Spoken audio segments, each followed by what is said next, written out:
जय मसीह। म जोन श्रेष्ठ एकपटक फेरि तपाईहरुको माझमा हामी येशू ख्रीष्टका सिंह शरीर येशू ख्रीष्टकै शरीरमा रहेर येशू ख्रीष्टकै महिमा अनन्त अनन्तसम्म यसरी नै गर्न सकौं, तपाईको जीवनबाट अनि मेरो जीवनबाट, विश्वभरिको मण्डलीबाट अनि हरेक विश्वासीबाट केवल प्रभु येशूको महिमा होस्, केवल प्रभु येशूको प्रशंसा होस्, सदा सदा अनन्तसम्म येशू ख्रीष्टकै उच्च अनि पवित्र नाममा।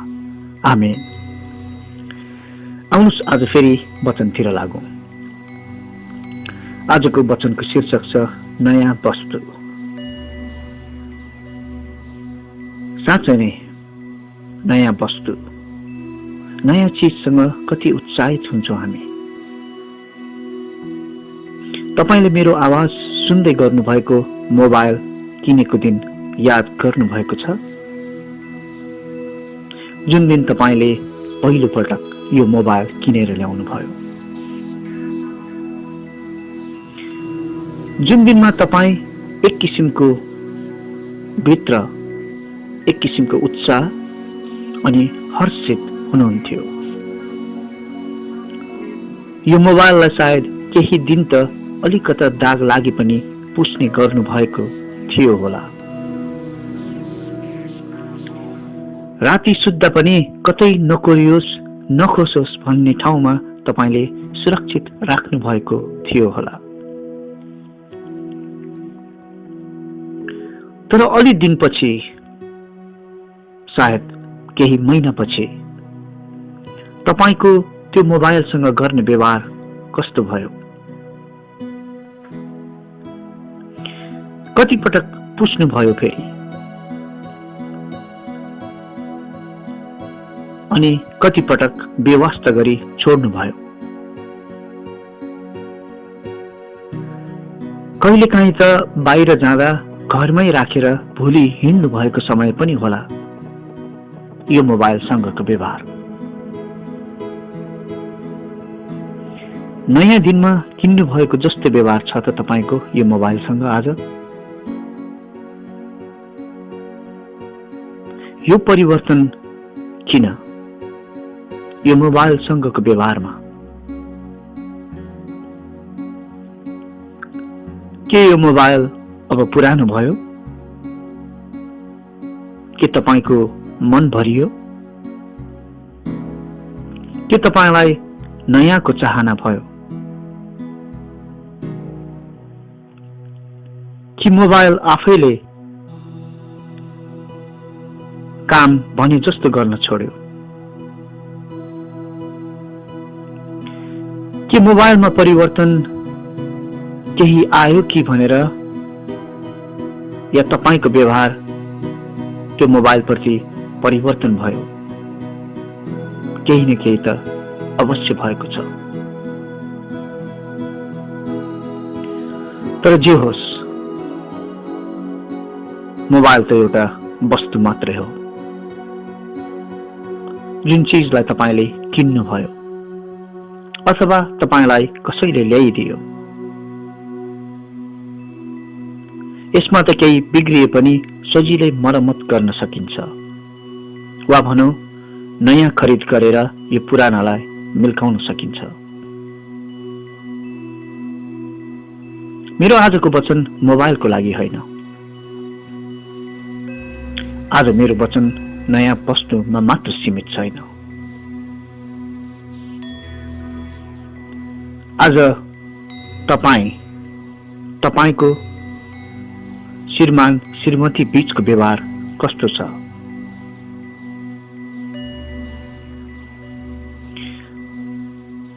तपाईको श्रीमान श्रीमती बीचको व्यवहार कस्तो छ?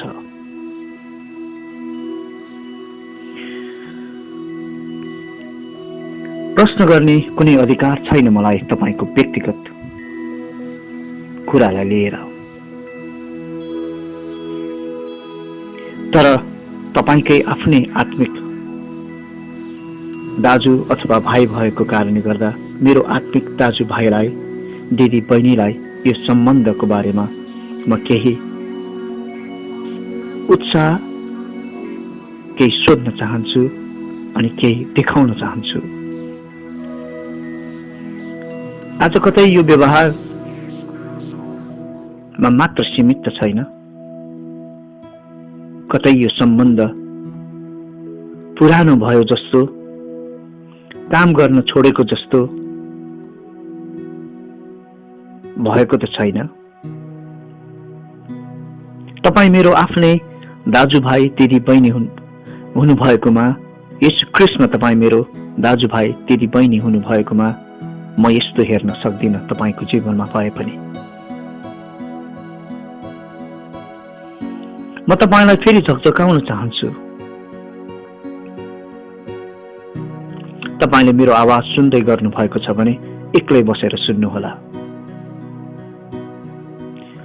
त्यो दिनहरूलाई सम्झना गर्नुहोस्। अझ हुन्छ भने विवाह अगाडिका ती पलहरूलाई सम्झिनुहोस्।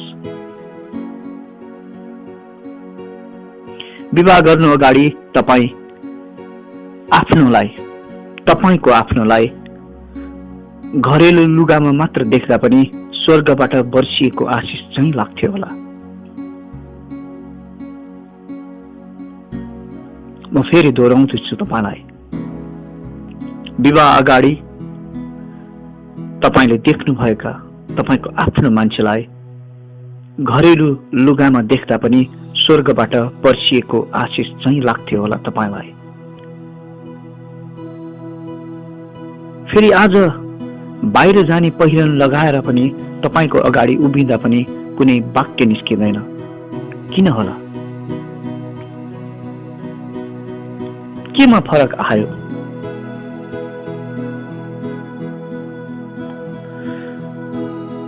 कतै वस्तु जस्तै नयाँ र पुरानो भनी भिन्नता गर्ने व्यवहारले प्रबलता त पाएको छैन आज तपाईँमा।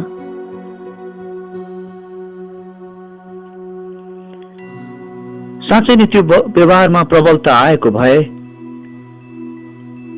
उसलाई त्यो अधिकार दिने, उसलाई त्यो अधिकार तपाईँले किन दिनुभयो? प्रश्न फेरि तपाईँलाई, के कुनै नाता पुरानो हुन्छ? जुन पुरानो हुन्छ त्यो त सिद्धिन्छ, तर नाता भनेको त जति समय बढी बित्दै जान्छ त्यति आघात पो हुँदै जान्छ, होइन र? तपाईँ श्रीमान श्रीमती साथ नै बस्नु भएको छ, एउटै देशमा एउटै घरमा बस्नु भएको छ भने कति दिन भयो, कति दिन अगाडि एक आपससँगै बसेर हाँस्नु भएको? तपाईहरू दुईजना मात्र भएर एक आपसको कुरा गरेर तपाईँ हाँस्नु भएको कति समय भयो? कतै छोरा छोरीले त बीचको हाँसोलाई बाँड्ने आज भएका त छैनन्। कतै तपाईँका हाँसोहरू तपाईँका अरू अन्य परिवारहरूमा बाँडिएको त छैन।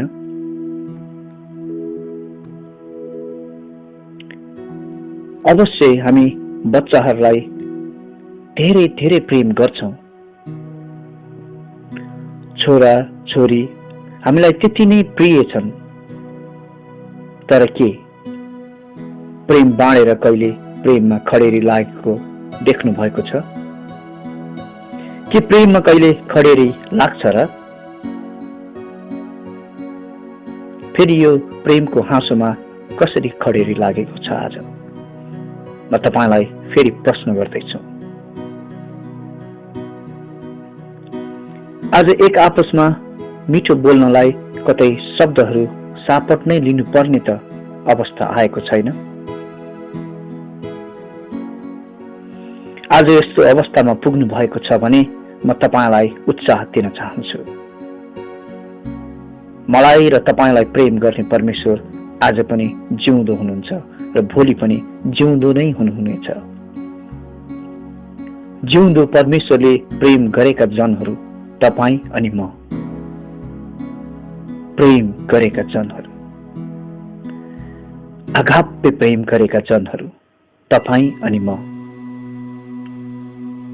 अझै समय बितिसकेको छैन। अझै परमेश्वरमा समय सुरक्षित छ।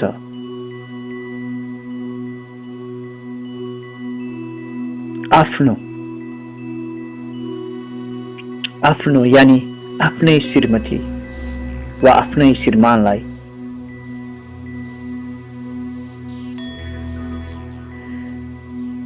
केही अझ हुन्छ भने केही मात्र होइन, धेरै मिठो गरी बोल्नु।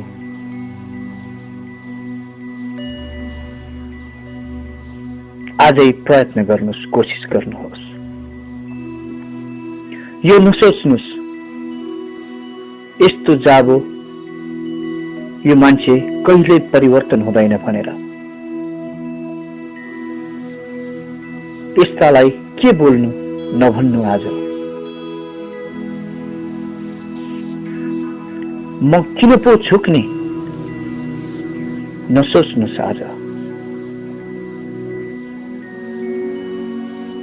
आज म छोरा अथवा छोरीलाई होइन,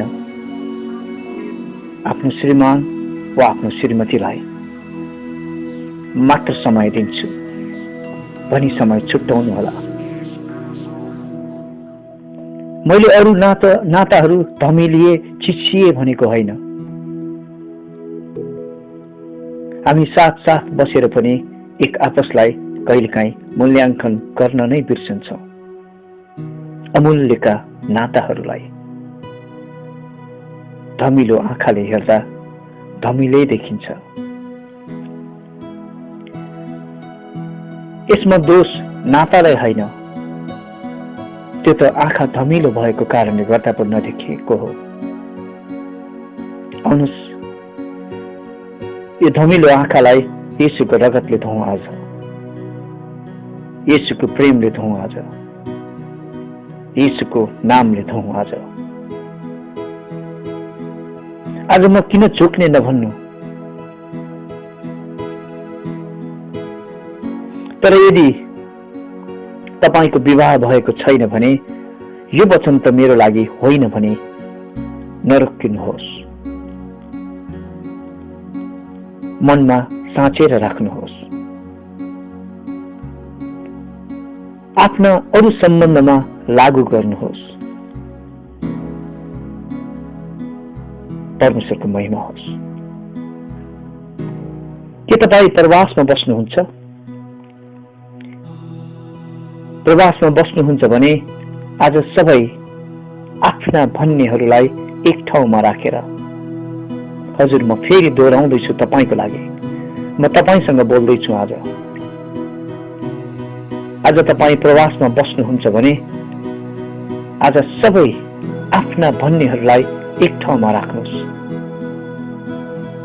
अनि आफ्नो उनलाई फोन गर्नुहोस्, आफ्नो उनीसँग कुरा गर्नुहोस्, आफ्नो उहाँसँग कुरा गर्नुहोस्। यी आफ्ना छोराछोरीलाई पनि एकछिन एकातिर राख्नुहोला।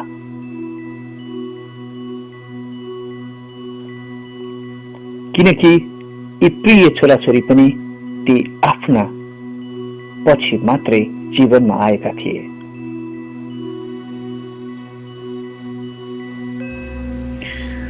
परमेश्वरको महिमा होस्।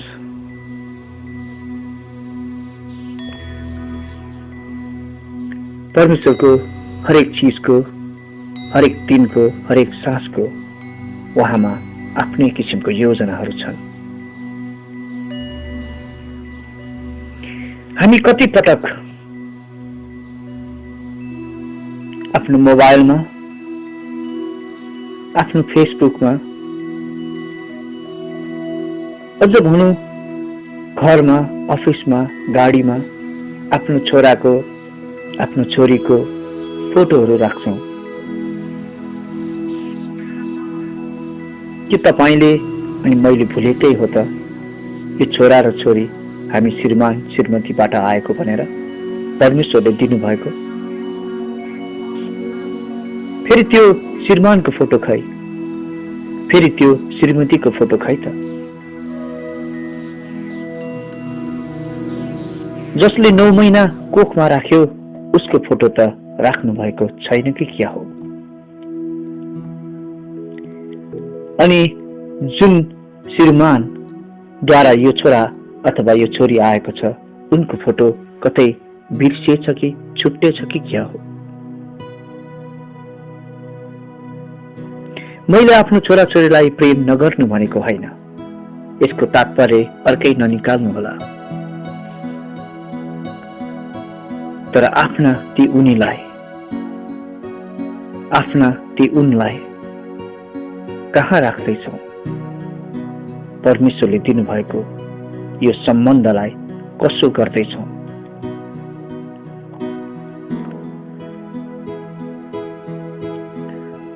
नातालाई कुनै वस्तुसँग नदाच्नु होला। वस्तु टुट्दा कहिले आइया भन्दैन। आइया भनेको कहिले तपाईले सुन्नु पनि हुन्न। तर नातामा सानो खरोच मात्र आउँदा पनि आइया के, 2 आँखाबाट धरधरी आँसु झर्छ। आँसुको रङ त पानी जस्तै होला, तर ती हृदय रुँदा त रगताम्य भएको आँसु नै झर्छ हृदयमा। कसैले देख्न सक्दैन, त्यो भिन्दै कुरा हो। तर आफ्नो मनको व्यथा कसले पो जान्नु? परमेश्वरको महिमा होस्। परमेश्वर जान्नुहुन्छ, तपाईलाई अनि मलाई व्यक्तिगत रूपमा जान्नुहुन्छ। उहाँ सामर्थ्यको परमेश्वर हुनुहुन्छ, उहाँ सिकाउने परमेश्वर हुनुहुन्छ, उहाँ बोल्ने परमेश्वर हुनुहुन्छ अनि उहाँ काम गर्ने परमेश्वर हुनुहुन्छ। तपाईको अनि मेरो मुक्तिदाता निकै भलो हुनुहुन्छ। परमेश्वरको महिमा होस्। आउनुहोस् तपाई र मैले दिनहुँ पढ्ने पुरानो करारतिर लागौं एकचोटि। बाइबलमा पुरानो करार र नयाँ करार 2 पुस्तकहरूले बनेका बाइबल।